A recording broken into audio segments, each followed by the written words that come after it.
Okay, we're back, we're live, we're here in the state of clean energy, even on a Monday. But you know why? Because every day we're in the state of clean energy. And I'm going to talk about island circuits today with Marco Mangelsdorf, who joins us by Skype from, I guess it's from Kona now, in his company, which is Provision Solar there. Hi, Marco. Welcome back to the show. Oh, Jay, it is such a great pleasure, as always, to be back with you. And just a small correction, I'm still in what I call the People's Republic of Santa Cruz, California, where I'm finishing up the quarter at the University of California, Santa Cruz. Can we take a moment and ask you how it's going in Santa Cruz? You've been there for a few months. You want to teach what you teach in the University of Hawaii in Hilo, the same subject, I guess, politics and energy. What's it like there? It must be, different, no?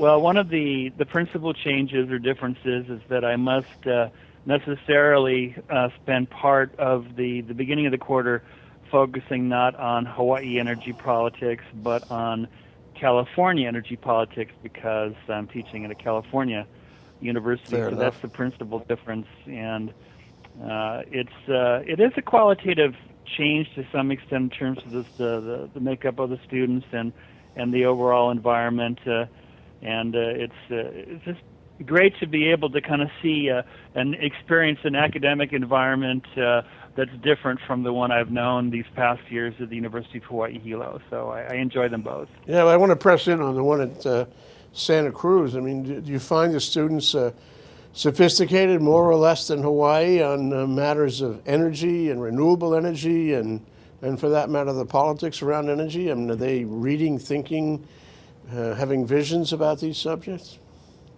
Well, one of the main, I think, differentiating factors is that typically the University of California system has been designed from the get-go to accept essentially the top 8-10% of California high school graduates. So the competition to get into a UC is typically going to be greater than to get into a University of Hawaii campus. So I found, for the most part, a higher level of interest and, shall I say, sophistication on the part of UC students. They seem to be more aware, more interested in following the world around them, at least as far as energy issues and energy politics go. And just to kind of clue you in on one of the bigger issues here in California as of late, you've probably heard of fracking, which has become big news over the past several years, especially in places such as North Dakota, Oklahoma, Texas,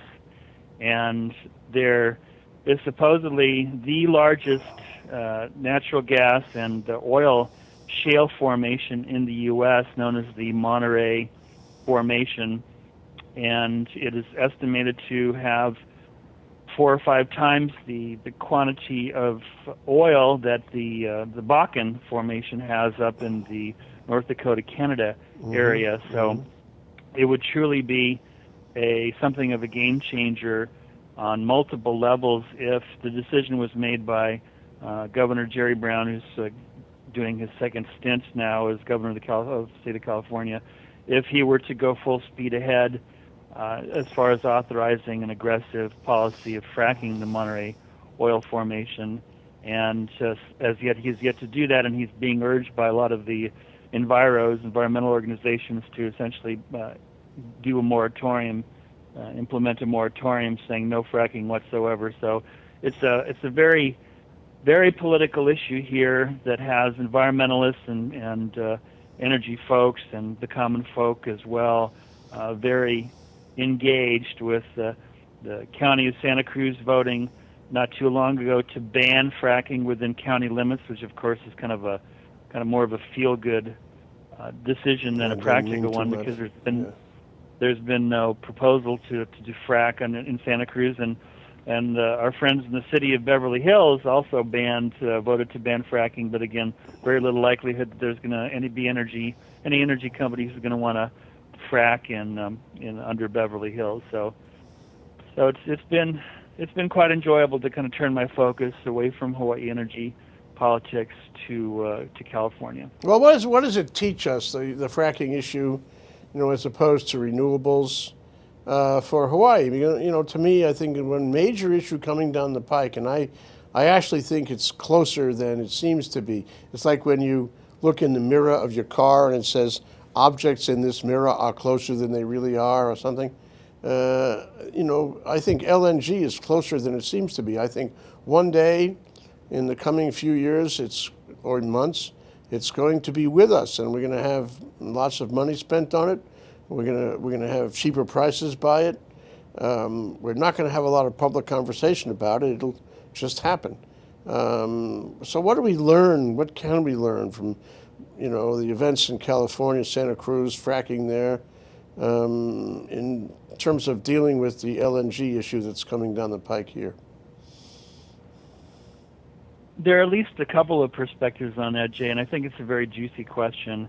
It's been proposed that with the greater amounts, the greater abundance of natural gas across the U.S. mainland at cheaper costs than they have been for years, that and LNG and nat gas is a cleaner burning fuel than burning oil in a power plant. It's a cleaner burning fuel than burning coal, certainly, in a power plant, and that the greater use of natural gas across the U.S. mainland and bringing it into the Hawaiian Islands could serve as something as a bridge fuel from the dirtier forms of energy in our portfolio right now to a more robust renewable energy future. But then on the other side of that debate, you have people who I respect, such as Jeff Michelina with the Blue Planet Foundation and others in Hawaii, who, if I'm not mistaken, are quite opposed to bringing in lots of LNG into Hawaii. Sierra Club and Blue Planet, both. So I guess it's kind of a mixed mind. I mean, we know that Hawaii is and has been far too dependent on imported fossil fuels to power its economy, and it's unlikely that there's going to be some type of transformative fix, especially for the transportation sector in Hawaii. That's really a very difficult nut to crack, as I've been teaching these past several years. Producing electricity from solar, from wind, from geothermal, from burning waste, I mean, that's a lot more straightforward and doable, comparatively speaking, to shifting our transportation fuel needs to something other than petroleum. So if we could somehow use nat gas to use in fuel cells for locomotion for vehicles, which I'll just share with you. I read a piece in the San Francisco Chronicle just in the past few days that announced that automakers such as Hyundai and Toyota are doubling down on fuel cells, while they both seem to be taking a step away from electric vehicles in terms of electric vehicles that are charged by batteries. So there was an image of a bunch of Hyundai SUVs coming off the boat here, and those here in California, and those are going to run on hydrogen. So one can use nat gas as a basis to get hydrogen. So if somehow we could use nat gas in greater quantities in Hawaii and use it to produce hydrogen, that's pretty exciting. But that, of course, is going to take quite a bit of money and infrastructure changes that are going to take time. Yeah, I mean, I personally think that's the bet. It doesn't matter where the energy comes from. What matters, you want to get a good source and a cheap source, but any source, if you had the technology to convert it into hydrogen, would be a good source. And then you can put it in tanks, and you can ship it anywhere in the world. So you have a world market in hydrogen tanks. And big tanks can be developed. And cars certainly can use hydrogen and fuel cell technology, which ultimately runs a battery, and you get the best of all worlds. And I think that's actually coming soon, but for some reason, the technology hasn't really, surfaced yet. Well, I'll share this with you, Jay, and I think it's a rather interesting illustrative story.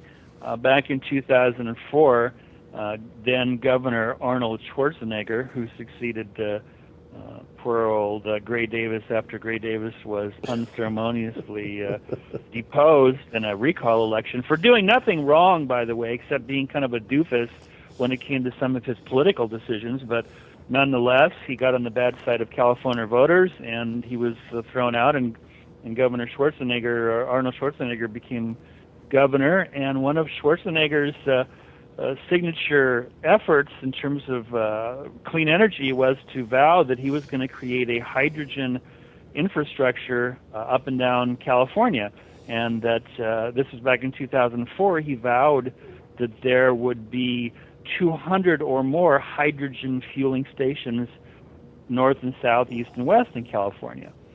And now we're 10 years later, and you want to take a guess about how many fueling stations there are in California in terms of being able to pull your car up with a fuel cell powertrain and get your tank filled with hydrogen? Want to take a guess? One. No, that's a little bit too conservative. There were nine. Nine Total in the state of California. Three in the Bay Area, one in and around Sacramento, and 5 or so down in the LA area. So even after someone with as much gusto and larger-than-life presence as Mr. Schwarzenegger vowed 10 years ago that he was going to make it a signature piece in his administration, it all, kind of fizzled out and didn't come to much. So, well, you have to link it. You have to link the hydrogen fueling station with the hydrogen vehicles, and there are a very precious few of them even now. I mean, I think most of them, in fact, all of them that are actually on the market type vehicles, maybe they're still experimental there too, is in the military. And maybe some buses for some municipalities, but it's not a lot of vehicles. So if you want to build the stations, you got to build the vehicles.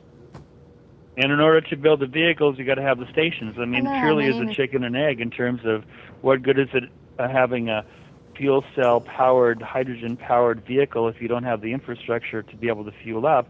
And why put together an infrastructure that's going to cost a substantial amount of money if you don't have the hydrogen based consuming vehicles that are going to use your product? Well, so a couple of years ago, the Energy Policy Forum put a program together which sounded in transportation, and which asked a million questions about things that had not happened.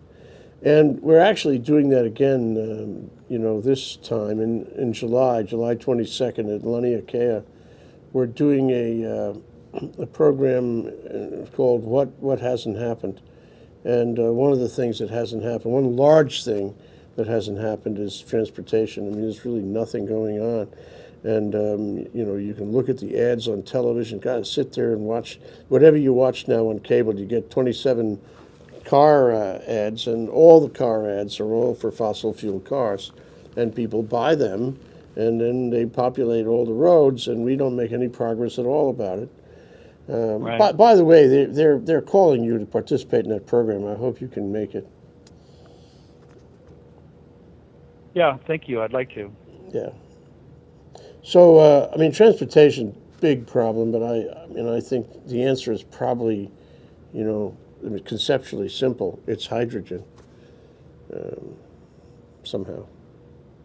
Well, if you are lucky, and I'm not sure how many there are going to be next month or 2 months or 3 months from now, but Hyundai is now making their hydrogen fuel cell SUV available for lease.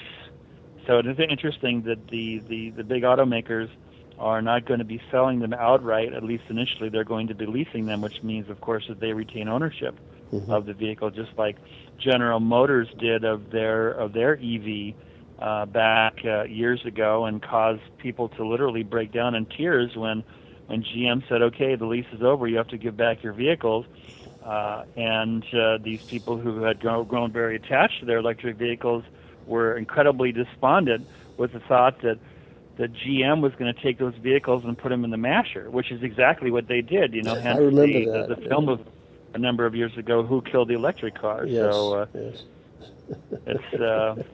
It's not going to make a big difference anytime soon, but I think it is one way that the state is going to be able to reduce its need for liquid petroleum fuels for transportation. But then you got an amazingly large chunk of that transportation fuel requirement going to fuel inter-island air traffic, both for people and for cargo.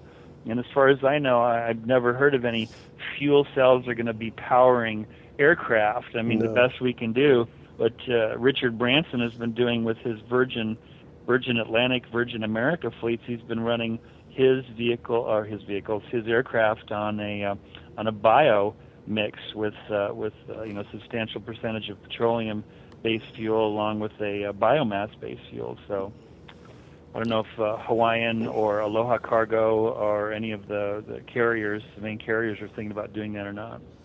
Good for him. And I remember going to see I guess it was on the Grove Farms property in Kauai. They had a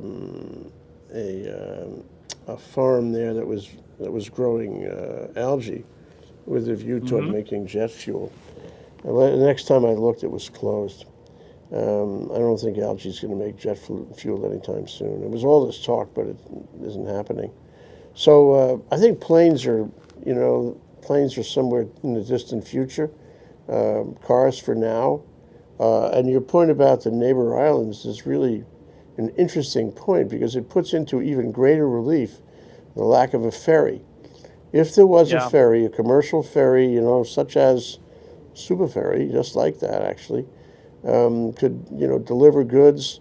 Contractors could work multiple islands without having to pay airfare for everything, or barge, and it could run on things other than fossil fuel. Could be electric, could be biofuel, any number of possibilities, and it could withstand the problem of fossil fuel and the expense and all that. So it would be a kind of hedge on the fossil fuel problem and the transportation problem and the aircraft fuel problem to have an inter-island ferry. But if you hadn't noticed, nobody in government is making the slightest effort to actually recreate an inter-island ferry of any kind. Well, given the previous governor's experiences with her super ferry, it's kind of perhaps understandable that there's not the political oomph and motivation to revisit that. That's a course I might want to teach. Politics and ferries. Anyway, let's take a really short break and come back and get serious here with China. Let's talk about the tariffs, about China and Taiwan. Talk about what they're doing, how they're dealing with the energy problem, how they're trying to corner the market, if at all. So this is the State of Clean Energy here on a Monday with Marco Mangelsdorf. We're talking about island circuits today, and we'll be right back after this very short break. It's Willow Chang at Leon, and I host a show called The Art of Life. We air live every Friday from 2 to 3 p.m. And what we do is basically we focus on individuals who create a unique sense of place for Hawaii. These are movers and shakers, artists, innovators. They are also traditionalists.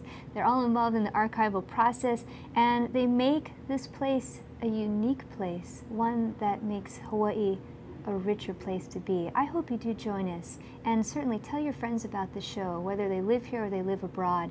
It's a way to give back to our community. We're keeping it public. Okay, we're back. We're live. This is ThinkTech Talks. I'm Jay Fidell. It's the State of Clean Energy today.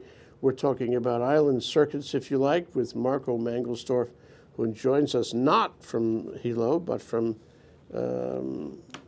Santa Cruz in California, where he's teaching a course in politics and energy, which I'd really love to attend. I'd like to pop up in your class one day, if you'll let me. You're always welcome, Dave.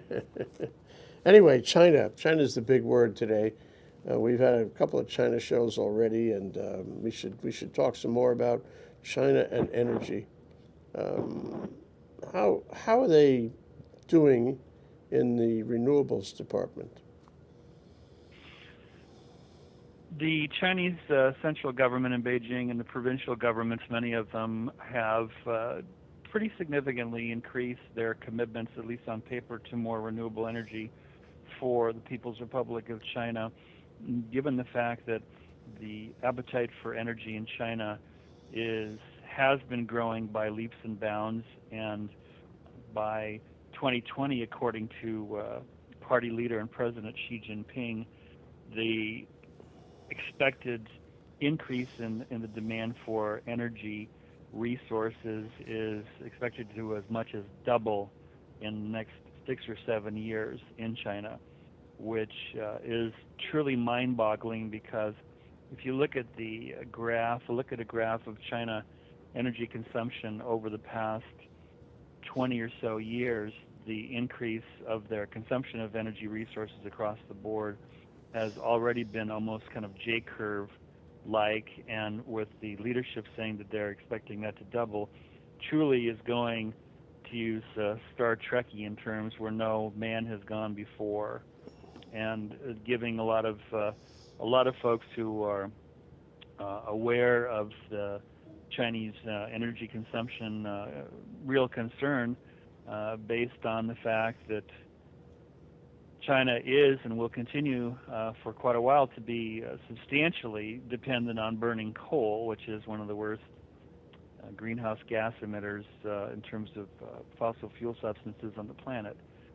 So their ambitions to continue to grow their economy at a clip of 7-8% per year will continue to demand more and more energy resources. And while their commitment to renewables is substantial and growing, especially in the form of solar and wind, it's hard to see that solar and or wind is going to make that much of a difference, or be that large a percentage, at least in the near term, in terms of the overall Chinese energy pie. They are trying to cut back on their increase in consumption of coal. They are committing to doubling down on the nuclear option. Interestingly, despite what happened to a not so far distant neighbor, Japan, I'm referring to, in Fukushima in 2011. So they're kind of taking Obama's all of the above strategy of we need to develop everything as fast as we can, while paying perhaps a bit more lip service to renewables. But in the short term and the near term, midterm, it's just unlikely that renewable energies in China is going to make that much of a difference. And there are a number of infrastructure challenges there that are truly big, such as the fact that wind resources in China are typically substantial distances from major population centers, such as Inner Mongolia, and moving more towards the west in mainland China. And then you have solar resources, which, if you look at a solar map of China, you will see that the best solar resources are on the Tibetan Plateau and in the Xinjiang autonomous region, which is where there has been a fair amount of news coming out of that region lately because of various terrorist attacks ascribed to Uyghurs, to Muslims there. So the takeaway being is that the best solar resources and the best wind resources are at substantial distances away from major population centers. So you've got grid transmission lack thereof challenges, and not also trivial, the state grid companies there, and there are only a handful of them, as in 5 or so, at least traditionally, they have not been all that friendly towards renewable energy. So if you have a utility or utilities of the grid, which you require to be able to get your product to market, and the infrastructure is not there to be able to do so in an efficient manner, and second, you've got the operators of the grid who are not all that friendly traditionally towards renewable energy, then it makes the plans and the policies coming from Beijing and from the provincial governments, it makes them even that much more of a challenge. Well, I think they recognize more than we do that the future of the economy of the world is in energy, as well as water and food. But you can't grow an economy without having adequate energy.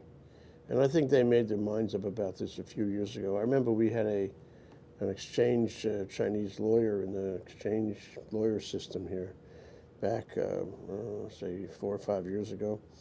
And she was all eyes about energy in Hawaii. It's almost she wanted to gather every piece of information she could find about what was going on in renewable energy. And this was at a time before they were doing much in developing, their own technology for the manufacture of PV panels. And they took to that. I mean, they really jumped on that issue. And how long has it been? It's only been, 4 or 5 years, and now they're the world leader in that. Exporting like crazy, and I grant you, the big PV installations are far away from the cities, but I'm sure there's lots of PV elsewhere, maybe on rooftops in China, and they're trying to at least do that along with all the others. But I think they recognize, and we should recognize too, that at the end of the day, the country with adequate and cheap energy is the one that has a better economy, and the country without it, it has a worse economy, and they're paying attention to that. Well, just to kind of bring everybody up to speed in terms of where we are at now, last year in 2013, if you look at the top 10 photovoltaic manufacturers of the world in terms of volume, 9 out of those top 10 were Chinese, either mainland Chinese or Taiwanese, with only one of the top 10 being other than Chinese, which is a company, U.S.-based, called First Solar. So clearly they have become the dominant player on the market, and any day now this week, we collectively in the industry are expecting that the U.S. Department of Commerce will announce their decision in terms of whether they find in favor of SolarWorld, which is a German-based photovoltaic manufacturer that has a facility in Oregon as well, whether they find in agreement with SolarWorld in favor of SolarWorld's complaint that Chinese PV manufacturers have been continuing to gain the system and are unfairly competing with other manufacturers. So Commerce will announce whether they are imposing additional tariffs on Chinese solar modules that have parts or materials in the solar modules that are either produced in mainland China or Taiwan. So if in fact they find that the Taiwanese and the mainland Chinese have been working together to try to unfairly compete and sell below cost, then Commerce will issue the first round of known as countervailing duty tariffs on equipment coming from mainland China and from Taiwan. And the Taiwan aspect of the decision is something new. In other words, 2 years ago when Commerce found in favor of SolarWorld's complaint, it only focused on solar equipment coming from mainland China. So this time SolarWorld said, hey, well, we think the Taiwanese are also in cahoots essentially with the mainland Chinese, and we want to put a stop to that. So we'll find out within days. Supposedly, the Commerce will announce that decision, and if they find what are known as critical circumstances, which is a specific term that they use, that if they find critical circumstances, then they can go back 90 days retroactive to the day of the announcement of their decision. In other words, cast the net back 3 months to any such equipment that came into the U.S. from China or from Taiwan. And tax it retrospectively and retroactively. Yeah. Exactly. That's exactly. what happened to you. Didn't it happen to you? Yes, yes, dear Jay. I'm well familiar with how that game plays out, and And I have not purchased any Chinese modules since, just to let you know. Yeah, but 'cause, but all of no. that, all of that customs and tariff and whatnot business, to me, I don't think it's going to change the basic progression here. And the progression is that the U.S. is not manufacturing, not for the long haul. We're not going to be manufacturing these cells. We can't compete, tariff or otherwise. And at the end of the day, the Chinese are going to be making them all, which is really very tragic. Because the right solution to this is to somehow incentivize the manufacture of PV in this country and make this country a leader in manufacturing PV. And it's what we should do. Instead, it's going the wrong way. This all sounds so negative. And at the end of the day, too, I think the Chinese will control it. And so we'll be dependent on them for probably our favorite form of renewable energy. And we'll have to buy it from them because there won't be anything else that we can buy it from. And they will have control of that. And if they don't want to sell it to us one day, we won't have any replacement PV panels. The other thing that strikes me, and you would know a lot more about this, is how do we know how good a panel is? How do we know that a given panel, however it's rated, so to speak, is really going to last its warranted life or its projected expected life? If I tell you that my panel is going to last 30 years, why should you rely on that? Maybe it's really going to last 10 years or whatever. And I'm thinking that we could be awash with panels from China that we think are going to last 30 years and only last 10 years. At the end of 10 years, you can't find a replacement from an American manufacturer, have to go back to China, and China has us on a long string on into the future because we become dependent not on oil, but on PV and PV from China. I mean, does this give you the same kind of cold feeling that I have? Well, it's an excellent point that you make, Jay, and let me address it this way. It takes a certain level of sophistication that is typically going to be far beyond the average homeowner or business owner who's considering buying a photovoltaic system. That level of sophistication to be able to make an informed enough decision that company A versus company B in terms of photovoltaic manufacturers, that one is using superior materials, superior design, superior quality controls. It's going to involve a level of effort and scrutiny that the vast majority of consumers of photovoltaic equipment are certainly not going to get into. They're going to rely on the salesperson telling them, hey, you are buying a good product, it's going to last a long time, don't worry about it. And to me, another kind of a corollary but also a very important question in that equation in terms of, well, how long is this stuff going to last?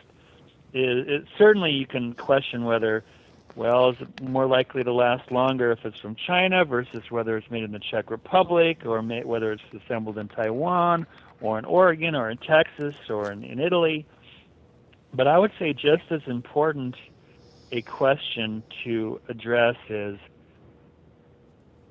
that manufacturer likely to be around in the years to come to take care of any quality control or failure issues?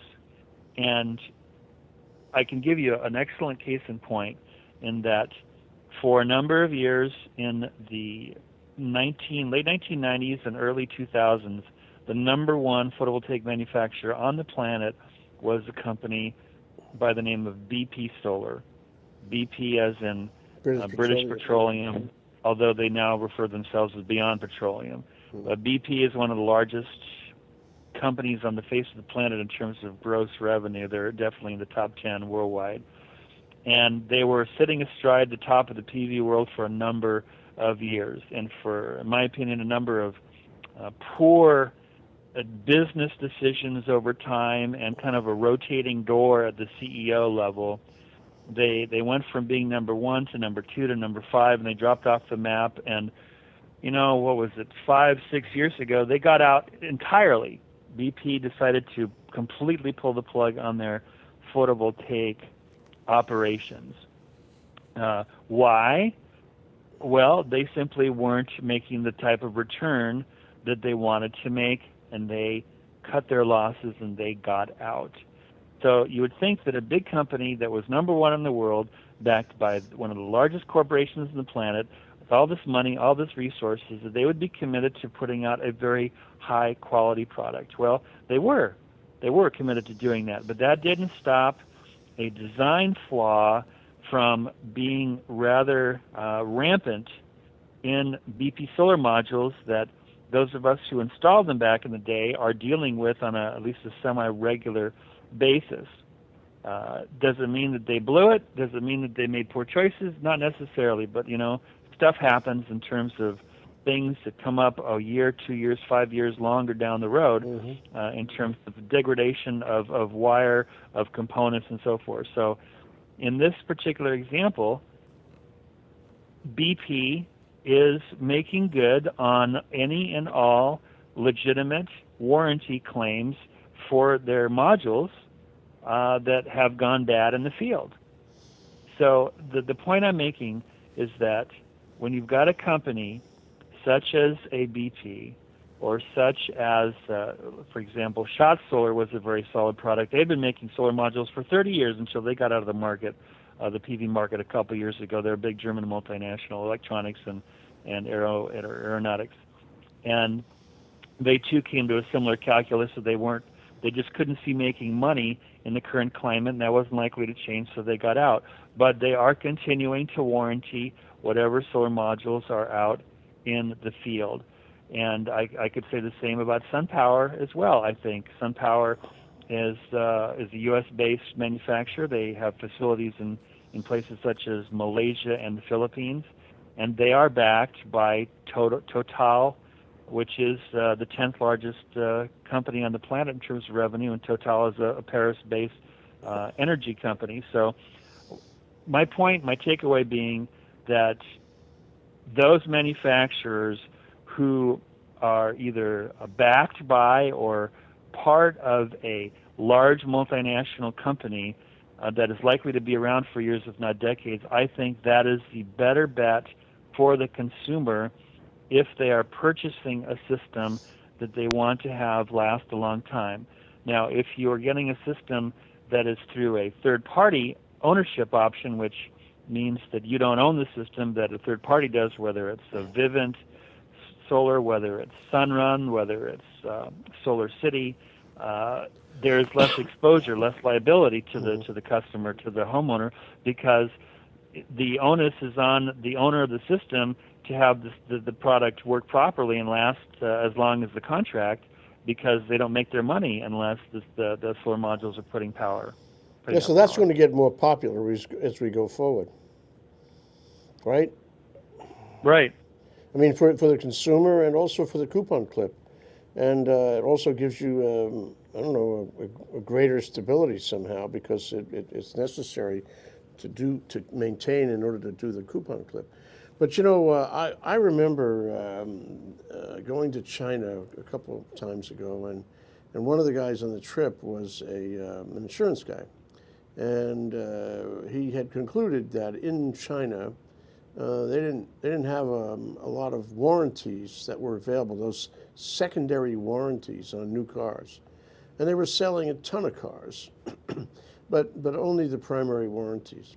And so his mission on that trip was to find out, whether it was underwritable. And I'm not sure what he ultimately decided, but it seemed to me to be a great idea. Well, likewise about photovoltaic. And I predict to you, Marco, that over the next couple of years, if that hasn't happened already, companies will grow to offer extended warranties, not the same guys as manufacturers either. Sort of third-party warranties come in and say, if your PV doesn't last for as long as it should, or you think it should, we'll fix or replace it. We'll step in. So it doesn't matter if the manufacturer left town. It doesn't matter if the installer left town. And I think we're going to have a lot of that. In fact, that's happening already here. We can talk about that next. But I think there's actually a market for these third-party warranties, and somebody's going to figure it out. Somebody's going to work out the underwriting and make some money. I agree. Want to go into business? Let's have another conversation afterward. So, okay, let's talk about the consolidation. We always need to do that. How is it going here? We're going into June already. How is the consolidation in the PV installation industry now? Well, the numbers continue to be fairly grim, Jay. Just finishing up the data from our friends at the Department of Planning and Permitting, and they're in Honolulu, and for May, for the month of May, and I don't have them all tabulated yet, but it appears that the number of photovoltaic system permits for May will probably be the lowest that the island has seen in 2.5 years.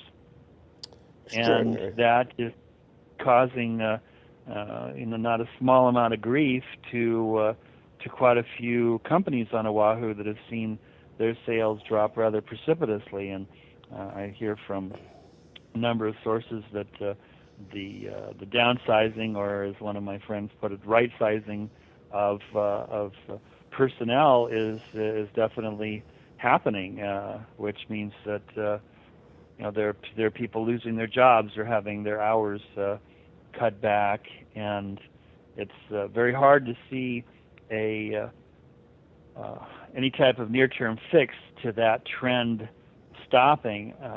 The way I see things right now is the main challenge, or at least one of the main challenges that the HECO, HELCO, and MECO are facing is what to do in these circuits that are already at 120% of daytime minimum load in equivalent PV capacity on the circuit.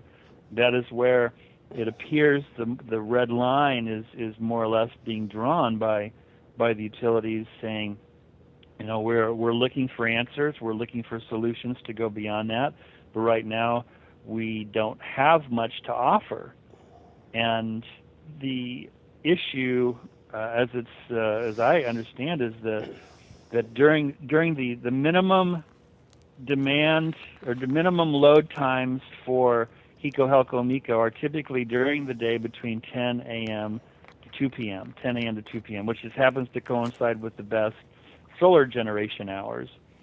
And that is when they are having challenges in these saturated circuits with having essentially too much solar power being generated from 10 a.m. to 2 p.m.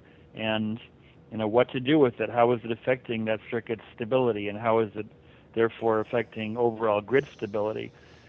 So the next, I won't call it solution, because I think it's not really a solution as much as it's somewhat of a fix, or perhaps allows us to go higher collectively and more solar in these saturated circuits, is to find a way that from 10 to 2, which is their minimum load hours during the day, find a way to, instead of having solar power being generated and offsetting loads or feeding back into the grid, is to have that solar power being stored during the 10 to 2 hours, so that it is not used in any way, shape, or form during that 4-hour time period to affect HELCO, HECO, MECO's grid situation. So I see that as having some of the most promise right now in terms of the utilities being able to go beyond 120%. Such a problem with storage, that's a great way to look at the problem, to say, we're not going to talk about overnight. We're not going to talk about it for a week. We're just talking 4 hours. Just give us storage for 4 hours. But even that very modest goal, opens all kinds of questions, like, where is the storage? Is it on the customer end? Is it on the utility end? Who pays? Well, I guess the customer pays on the customer end, but if it's on the utility end, is do I have to pay? I don't have PV. I don't care, and so forth. And it resurrects the whole argument about. And the other thing is, in that 4-hour period, why don't they just curtail it? They said, we're not buying. We can't buy all the time. We're going to cut you off. We don't need it. And just take those 4 hours and ground it. I mean, to me, it's an interesting exercise to answer these questions for the 4 hours when, the next question is going to be, what do we do overnight? But so far, I don't think we've answered any of the questions, and we don't have anything online. I keep asking people, what is the smart grid, and they give me very amorphous answers. And I look at those orders and decisions from the PUC and equally amorphous. You guys will fix this. We don't know how, but you'll fix this. Right. So I'm not sure we're going to solve that until we get some real storage or we just say we're not going to take it. If we can't use it, we're not going to take it. Sorry. And you can still have PV all over your roof, and you can still have your own battery, but we're not going to take it. The other thing that occurs to me, Mark, and I'm really interested in your thought about this, is could we be in this kind of huge lull, waiting for Godot, waiting for word on LNG? I guess our conversation began at this point, didn't it? Are we just waiting for that, and then all this becomes somehow moot because the price of electricity goes down so much? I have a hard time believing that there's going to be, with substantially more natural gas coming into the state, that it would dramatically affect the price of electricity across the state in terms of dramatically push it down. I mean, I'm not an economist. I haven't played with the equations that would allow one to do some prognosticating, but I just find it hard to believe that would be a means to be able to significantly reduce the cost of electricity that island residents pay. I just don't see how we get there from here because it's still going to be an imported fossil fuel that's coming at substantial distance. So, just to briefly go back to the storage question, Jay, I think it's no doubt in my mind that it's going to involve more storage on both sides of the meter. It'll be on a smaller scale, of course, in people's individual homes and businesses, and on the customer side of the meter, and then on the utility side of the meter, which they're already going to be playing with a 3 megawatt battery bank that HNEI and MECO are doing on the island of Molokai.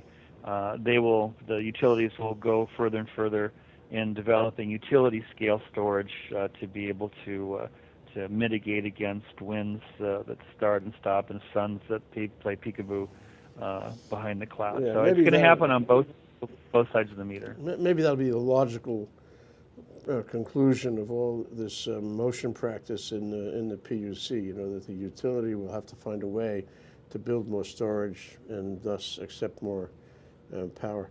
But before we go, we only have a minute left, really. Before we go, I just wanted to get your take on how, if at all, Dick Rosenblum's statement of intention to resign either reflects this or affects this.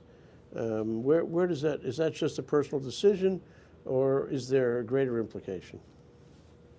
Well, I honestly can't claim to know Dick Rosenblum's inner motivations to make the decision that he did, but on the surface of it, I mean, 5 years as CEO of HECO, that's quite a long time when you consider the amount of action that he's seen, the amount of turbulence that the company has been experiencing.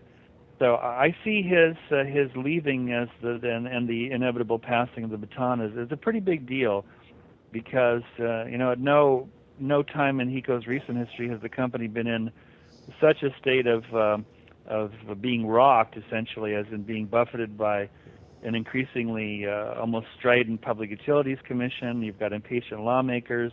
and not just a few unhappy ratepayers who are really calling for some fundamental systemic changes there. So I think HECO will most likely do both an internal search and look at their 4 or 5 most likely candidates from inside the company, and they'll also look outside.